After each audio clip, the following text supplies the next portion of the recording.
Good burst here by Diallo, and he's found by Neil. Pritchard, Clark and Sims are up there with him, but he doesn't need them! It is a glorious goal! Ahmed Diallo with a moment of magic!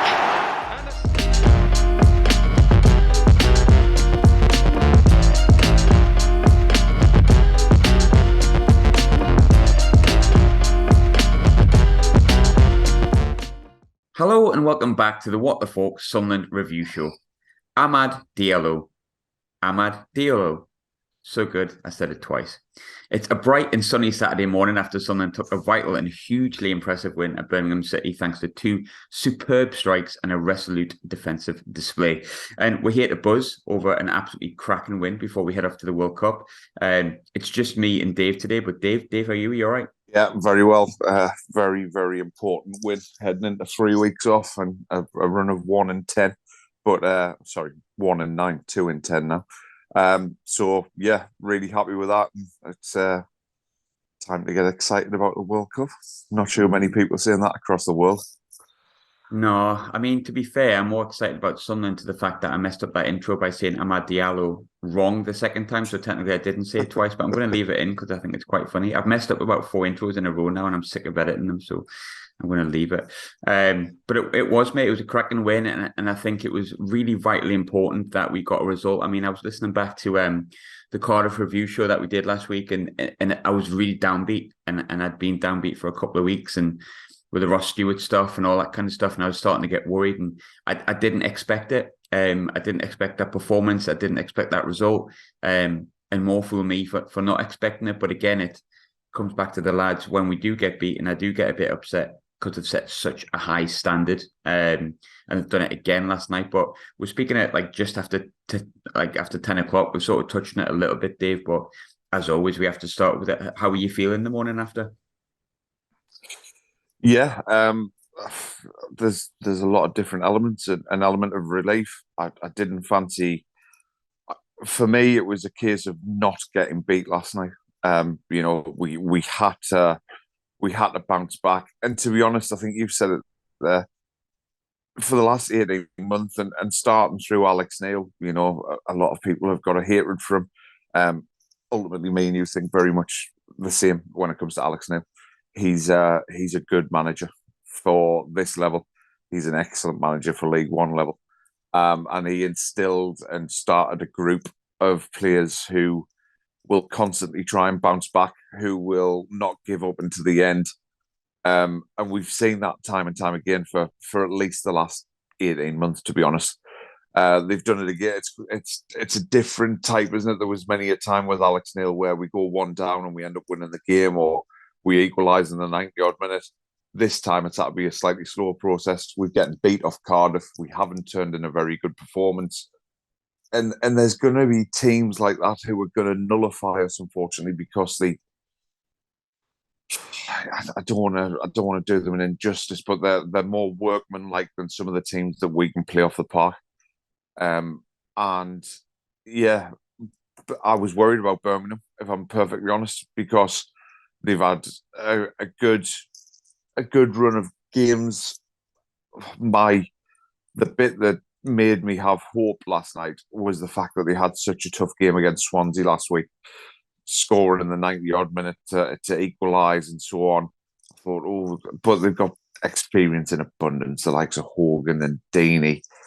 Sanderson's there looking like he's enjoying his football. The two lads from Manchester United, they're very athletic. They're very, very in your face, which I think Tony Mowbray alluded to in his press conference. So yeah, overall, an element of relief, but a proudness, to be honest. I think to actually bounce back, put in a performance, and I think you said it in the beginning, a resolute defensive performance.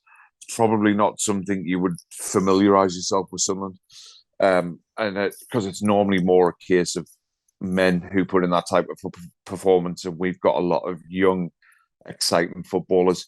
So yeah, to get the job done when the fourth official's put 7 minutes of stoppage time up, interesting. Yeah, really, really pleasing, I think. Yeah, absolutely. And you touched on Alex Neil starting this kind of group of players. I think the biggest compliment I can give these players is that they've had knockbacks with the injuries and they've had knockbacks with the man we've just mentioned go. And I think credit goes to Tony Mowbray for like changing very little. I know we were a bit critical of him last week and the subs he's made, and he's going to make mistakes. But I think if you told me we would have had the problems that we've had and be where we're at before the break, I think it's 27 points and 20 under Tony Mowbray, who I think I was at the time not massively inspired by. I would have said, well, that's really impressive. And I think it's got to be credit given to him and massively to the players who just keep responding to setbacks. And I think it's probably quite easy as a Sunderland fan that you've seen, oh, I've seen this before. Last night I was sitting there going, oh, here we go. Going to concede at the end. I can see it coming because we've done it so many times before. But I think it's credit to them that they're probably changing the mentality of the football club, the players that are playing. And I think that comes down to just hard work and mental resilience. I think it'd be very easy to feel sorry for yourself with all the injuries that we had. And it'd be very easy to feel sorry for yourself after how crap we were against Cardiff last week and just say, well, let's hope we can get a draw. The fans were feeling like that. I think all of us were saying, fingers crossed we'll get a draw. I said I would take a draw yesterday. But the players didn't do that. We had a goal. We had a game plan that was instilled very well by Tony Mowbray. He obviously did a lot of research on how Birmingham play.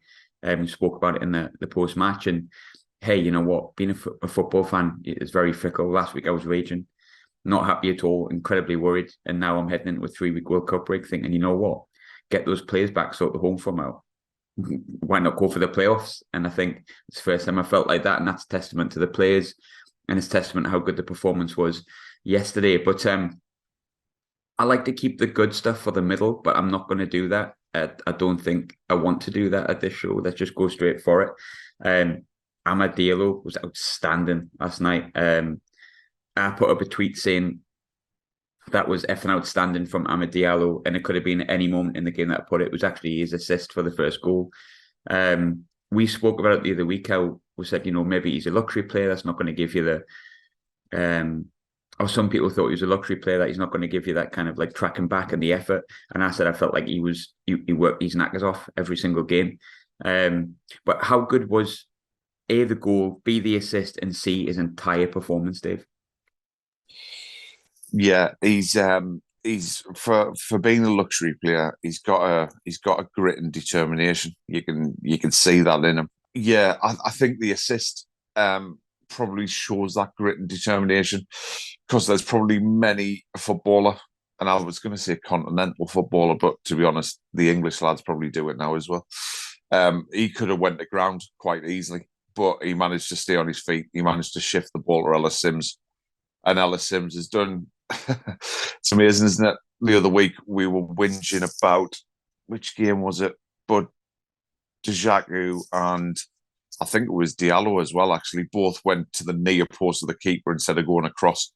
And Ellis Sims actually puts one across the keeper and ends up in the bottom corner. So the difference between having a centre forward and lots of kind of number 10s, really. So that was nice. That was very pleasing. And Diallo, yeah, tenacious, but with a bit of final delivery as well, which was nice to see. And then the goal, well, yeah, how many times are we going to see this season? Or, yeah, how many times are we going to see this season that we get a mention on Sky Sports of a goal of the season contender? Because that's 3 for me now, I think. And every single one of those goals comes from deep inside our own half, shifting the ball forward. And to be honest, that the pass from the little bit of skill from Neil before he releases the ball is good. The pass Dan Neil's very good at that. He sees a forward pass and he sees the space, which other people might not have the head up enough to do. But he put it into an area. Diallo got on the end of it. And to be honest, I think the commentator last night said the touch before he whips it is unbelievable. And I think the reason that touch looks good is because of how early he puts his left foot round it. It's absolutely unbelievable. And there could have been 5 John Ruddies in there and he wouldn't have moved still. So Yeah, absolutely love it. Great to see, and he's just buying into the whole club and the ethos and the fans, isn't he? You can tell him he's loving it, and he's loving being loved, I guess. Why do I always fall in love with the lone players? but he has. You're right. I think he's responding to the fans, and he's getting involved. Like, I love the fact that he scored, ran towards the fans, and then thought, I'm just going to get in with the fans. And Try Hume had to go in and be like, I'm mad, come on. I love the fact he's getting himself poked in the eye. But he's a cracking little player, and I think you could see that from the minute he stepped on the park. And I think there's actually a real niceness, like for the first time in my life, I felt like one of the more negative Sunderland fans sometimes, and I've always seen myself as a more positive Sunderland fan. But there is a feeling around the club where I think we're more prepared to accept the mistakes because of these young boys in the team are going to make them. Sometimes it can get really frustrating, and I personally would like more experience. But when it comes to the likes of Diallo and Dan, that goal is the exact reason why those players are going to have really good careers. I think Dan, I mean, when he turns and gives the ball away and lets the entire opposition running on the goal, you get really frustrated at him. But when he turns an entire team round and puts an assist in like that, an assist like he did against Reading, you just go, that's why I really like him. And I think with each of these players, like Diallo, Dan, yeah, they make occasional mistakes because they are incredibly young players. But most of the time, they're impressive. And I think for me, Diallo's goal last night was not a fluke. It wasn't like something he just hit and hoped and it went in. He knew what he was doing. From the minute he got that ball at his feet, he knew exactly what he was doing. And I think that's just the sheer quality that's in him. And that's why Man United paid 35 million for him. And it's a big statement. But I think we need to be prepared that he's going to be gone at the end of the season, because I think Diallo is Premier League quality. I'm not saying he's like maybe Man United quality as yet, but I don't see any reason why he couldn't go into like a newly promoted side and do really well. I think that's his next step.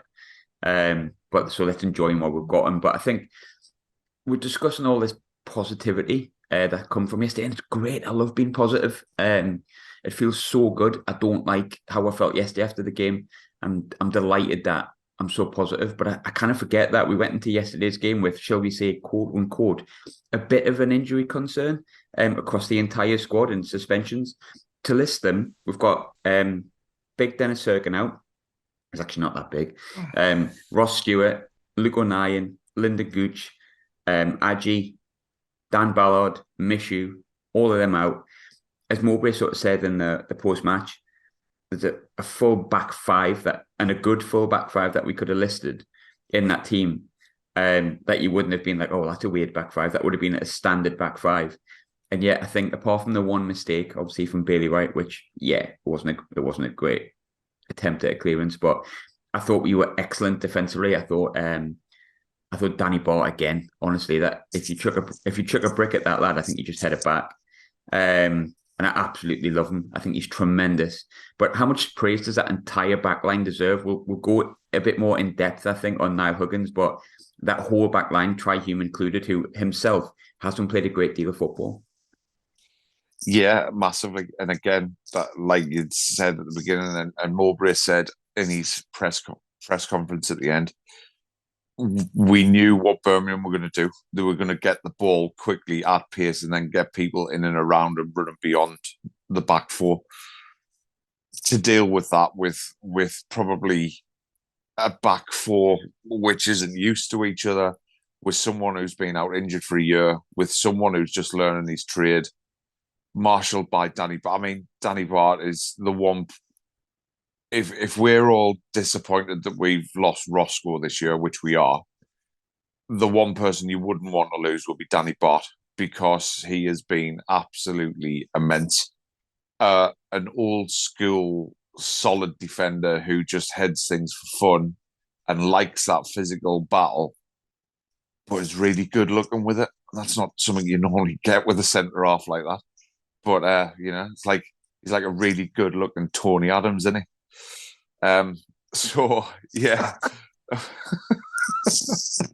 I swear to God, if that's not the insert from the show, if that's not the headline, then I'm absolutely gutted, man, because I've pulled that out of nowhere. The good-looking Tony Adams. Bless Tony. I tell you what, Danny might be a good-looking Tony Adams, but he can't dance like him. He's I'm a telling you that for free. He's a handsome boy. He's a handsome boy, is Danny Batth. But he's the kind of person that I'd be quite nervous to tell him that in case he just wallops me one. Did you see the moment yesterday where I don't know who he put a tackle in on, but he put a tackle in on someone, and he must have hurt his nads because he was like holding his nads and he was like, oh, but he was dealing with the pain of hurting his nads better than anyone else on the planet. Like if you get hit in the nads, you're like, oh, and you're on the floor and you kind of acted up a little bit more because you've been hitting the nads. He just kind of went, ow, ow. And then in the background, I think it was Hogan's just like in a pile on the floor. It's like, but you're right though. Like, I think he'd head a brick. Like, and I think, I agree with you. I think if Ross Stewart's our most important attacker, one of our most important players, which I agree, Danny Batth's at least the second. I mean, he's just been solid. Like, I think I was prepared for him to be a little bit slow and maybe some attackers to do him for pace and stuff like that. But I know we haven't kept that many clean sheets, but imagine how many goals we would have conceded without Danny Batth being there for me. I think it's a bit of a mute point because he is there, but I just think he's been an absolute colossus. Some say underrated, I think, or unrecognised as much, but I think people are starting to notice how important Danny Batth is, and absolute kudos to the recruitment team for bringing him in on a free transfer because he's absolutely class. And he's not old either. He's 29, 30. So there's plenty time in from there. But someone else in defence that I've got to be honest, like I was reading how long he's been out because we've been speaking about Niall Huggins been out for a year. He hasn't. He's been out for 14 months. His last performance was the 28th of September 2001, a 5-0 win over Cheltenham Town. Now, the things that have happened since then, since he last played a game, like we actually got beat off Cheltenham like 6 months later or something like that. So it's been that long since he's played a game. Fitness is going to be massive. I think that's enormous. But I think his mentality and his mental strength to get on the pitch. I mean, he went full-blooded into a challenge and caught himself in the ankle and he got up, got on with it. He played almost 100 minutes. Looked a bit shaky. Not shaky. He looked a bit... he made one or two like minor errors in the first half, but I thought for him not playing for 14 months and to play almost 100 minutes, I thought he was absolutely terrific considering he's right-footed playing at left-back. How big of a boost is now Huggins' return?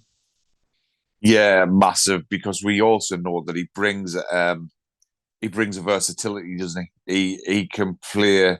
I'm sure I've heard him like playing in a holding midfield role as well. But like Tony Mowbray again said, he's an athletic lad, and he must be athletic to actually come back in after 14 months and complete 100 minutes. I tell you what, there's not many professional footballers doing that ever, and I'm pretty confident that Tony Mowbray wouldn't have wanted to do that. But if he's getting the signals, if he's getting the data off the vests and stuff, saying that he's coping well with it, then why not keep him in there? Especially as he knows he's got 3 weeks off after, so that probably makes it a little bit easier. But yeah, a massive boost because not only his versatility, from what we've seen of him, and we can't go too over the top because we haven't seen too much of him. But from what we understand, it was another player that we signed from a club who were like, I can't believe we're letting him go. This is unbelievable, which we've had a few of them through the door, which is always pleasing to see. And yeah, looks like quite a classy footballer, as well as the fact of being athletic. Listen, if that's how he's performed after 14 months out, imagine how he's going to perform after 14 months in the team. It can only get better, surely. So, yeah, a positive, one of many positives to come out of it, considering a lot of fans were probably quite downbeat before the game yesterday with injuries and suspensions and not wanting to go into a World Cup break, having lost however many in 10. Just another huge positive, I think, definitely. I think it's massive, like that feeling of going into the break. And I think the Cardiff game, I was like, oh no. And I said, Huddersfield, Cardiff games, minimum had to be 4 points for me. And then it wasn't, it was 3. And then I was like, oh no, like get beat at Birmingham, only draw Birmingham, which I take. Then you're looking at like only 1 win and 4. Now you're looking at 7 points from the 4 games before the World Cup break without injuries. And all of a sudden, Sunderland are back in form. 2 wins away from home, 2 really impressive wins away from home in very different circumstances. Yep, not a great performance against Cardiff, but a well-deserved point at Luton as well, who, let's be honest, Nathan Jones had them playing well at that point. Obviously, he's gone to Southampton for a reason. So 7 points, tremendous. 27 points before the break. Yeah, I mean, I'm going to completely get rid of all the negatives that I've felt recently, because ultimately that's where we're at, and I'm delighted with it. Really, really happy with it, and I think we can push on with the injuries coming back. Before I move on to someone else in the defence who I thought was excellent, I thought we were great going forward, by the way. I don't think there was a bad performance, but there was some really outstanding performances. But before going to one player that I think has been excellent all season, massive shout out to Try Hume for his goal line clearance. Tremendous. I thought he was excellent last night, and I'm definitely on the fence on whether I think he's going to be someone who can mould himself into the team, especially with Gucho 9 and now Huggins available at right back. But I thought he gave a really good showing of himself yesterday. He really showed himself to be capable as a championship right back against a top 10 team in Birmingham. And just more of that try, pretty much. I won't go overboard on it, but I thought your goal line clearance was excellent. I thought you played really well, and I think you showed me and probably a couple of other fans that you've got a lot more than what we think you have. But after being so concerned last week, I must admit I'm delighted to only be picking positives out, and I'm not going to have any negatives at all. But one player that I want to really single out for praise, and I singled him out for praise in last week's defeat when he made a fantastic save, Anthony Patterson. He pulled off 2 huge saves last night. The kid's outstanding. I think from where he's come, if you think where he was last season, like at this moment on loan at Notts County to where he is now, like his stature has just grown so much without many people really noticing. It's only when you sit and think how comfortable you are with Patto being number 1. I'm not going to go overboard and say he's England's next number 1, but there's a lot of Pickford-esque things I see in him. How high is Patto's ceiling, Dave? Who knows? It's a weird breed of goalkeeper we got now, isn't it? Because people like probably starting back at Claudio Bravo and stuff, not the biggest goalkeepers in the world, but they're almost, and Patto's a little bit different to Pickford because Jordan's just tapped. But they're almost a little bit kamikaze. They always say with goalkeepers that you're either a genius or you're an idiot. There's no in between. You're either an overthinker or you don't think at all. And if you look back at some of the goalkeepers across the way, it's probably very true, isn't it? The likes of David Seaman, very articulate, very intelligent. But then you've got the likes of Pickford, who, in his own, I'm not saying he's a stupid lad or anything like that, but he's kamikaze. He's like, I'm in your face. I'm a little bit raj. Let's have it. Definitely make a montage out of that somewhere, I'm sure. But yeah, with Patto, I think that was what was impressive. It was the save in the first half, wasn't it? Was it just before half time? Where, yeah, exactly. Where he's just, it almost reminded, because of the era that I grew up on, Schmeichel. When Schmeichel was coming down on a centre forward. I said that. That's really weird. I said that. Like, he made himself so big. Yeah.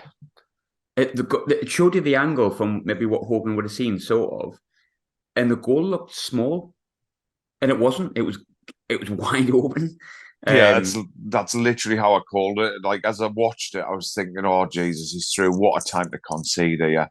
And he made himself absolutely huge. He was on top of the ball. And Hogan, you saw Hogan, he walked away as if, oh, God's sake, I can't believe I've missed that. So kudos to him. And then after that, he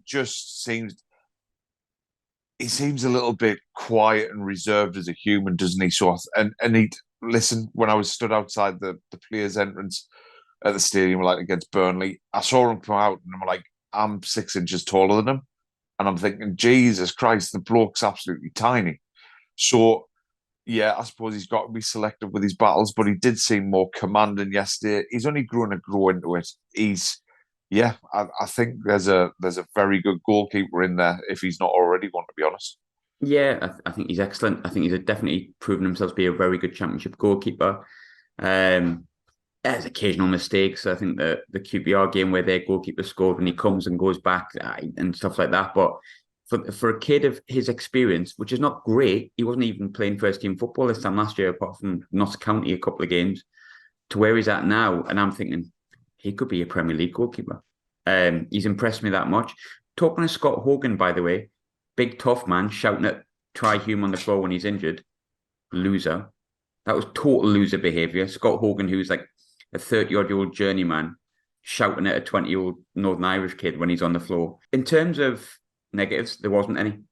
Got to be honest. Maybe there was. I'm not going to talk about them. I'm not bothered. I'm not doing it this week. But to find a little bit of balance and then chuck in another positive, been a heck of a lot said about Ellis Sims, but he bagged a much-needed goal for him and a really well-taken goal last night. Are fans sometimes a little bit too harsh on Ellis Sims? Man, I just love his hair, so he's good in my book. But no, I said it earlier, didn't I? The difference between having a natural centre forward and having all these kind of number 10s and so on, it makes a massive difference, because ultimately they know to get the head down, get their laces through it, shoot across the keeper. Very good finish. He's been asked to do probably more than he should be doing for how long he's been injured for in the last 3 games. He's done it. He's given us a focal point. Yeah, I think Mowbray probably got it wrong against Cardiff starting him. I think he would have been better holding on to him for the last 20 minutes and bringing him on and changing the game a little bit like he had done previously. But yeah, it's just another positive to have back. It's kudos to someone like Ellis Sims that we almost set out our plans at the beginning of the season that we would play with one centre forward, and that being Ross Stewart. And again, something else from Tony Mowbray's post match yesterday was he's got a problem. When everyone's back, he has to find out how to put all these attacking players into the same team. He's probably not going to be able to do it, but it's not a bad case to have players on the bench who can come on, make a difference, who can be rotated regularly and not disrupt the flow of the team. And yeah, it's I like Ellis Sims' little wobble dance when he scored. Just what's that? To be fair, I think what's really important for Sims, strikers feed off goals. Every striker's confident when they score goals. I've never seen a striker that I think looks massively confident when he's not scored in like 5 or 6. Like, it's just the way it is. It's you thrive off scoring goals and you build confidence from that. He can now go into that World Cup break and come back in 3 weeks thinking, well, I've got one since I've come back. That's 1 in 2 starts. That'll be fine. That'll do me. I think, he's going to be happy with getting on the score sheet. He hadn't scored since August because of obviously being out with injury, and he started 2 games and he can, well, I scored 1 in 2 out of 2 starts. That'll be wonders for his confidence, and it takes a bit of pressure off his shoulders going in. But I thought he had a good game. I think we're so expectant of strikers that can hold up the ball, turn the defence, be fast, be just really good at that, because Ross Stewart has completely spoiled us. Sims is just not that bloke. Sims is a handful. He's someone who'll get us further up the field. Roscoe's much better, but it doesn't mean that Ellis Sims is a poor player. I think Ellis Sims has got a lot to give us this season, and if we were, based on what I've seen so far, if we were to sign him permanently, depending on the price, I wouldn't have too many issues with it. I think it's a really good, different option to Roscoe, and I think for the games he's played, his goal returns not horrendous, not too bad, and I think that goal gave him a lot more confidence. I'm quite a fan of Ellis Sims. I quite like him, but in terms of the World Cup break, obviously we've got 3 weeks to a game now. Chance for most of the players to get the feet up and rest, apart from Bailey and Jewison Benetti. Not exactly excited for the World Cup, I'm not going to lie. And I think many people know I'm a massive England fan. I will be watching the games, but we normally do the major tournament podcast, but I don't really want to support it. if I'm honest. So we'll not be doing anything specifically supporting the World Cup in Qatar, because I don't think it's the right thing. I won't bore you to death with why. I'm just not. But what we will be doing, we're going to come back and not rest up ourselves. We're going to come back with a couple of special shows during the break. Some that will be a bit silly, some that will be going back in time to more memorable games that we've had, and some looking at this season as well, and kind of an overview halfway through, because you don't really get much chance to do that. So we will not be disappearing completely. We'll just be obviously moving away from the World Cup in Qatar being played in Qatar. We'll not be supporting it, and obviously we have to move away from covering Sunderland games because we're not playing. But lovely to be able to end on a win, which is great. It's exactly what all of us wanted. It feels really good. The negativity from last week's completely gone for me. I've now got 3 weeks of positivity with things to look forward to, and ultimately that's what we all wanted. But Dave, thanks very much for joining me, mate. I know it was only me and you this morning, but that's fine. Nice to do a Saturday morning one, wasn't it? Definitely. Absolute pleasure, yeah. A little bit different. Not waiting until 10, 11 o'clock on a Saturday night, but yeah, very enjoyable. Most importantly, because of the result, I think. Yeah, absolutely. And I never ever say this or promote it, but I've noticed some people have started to unsubscribe, so I think my stuff is shite. But if you want, please share and subscribe, I think it is. But on a serious note, things you're not liking, things you're getting bored of, things you want me to change. I said it last week, the show is 100% for you. Thanks as always for joining us for the first part of the season. Hopefully you enjoy the winter break, the World Cup break shows as well. And we'll be back on December at some point. But Dave, thanks very much. All the best, mate. Thank you.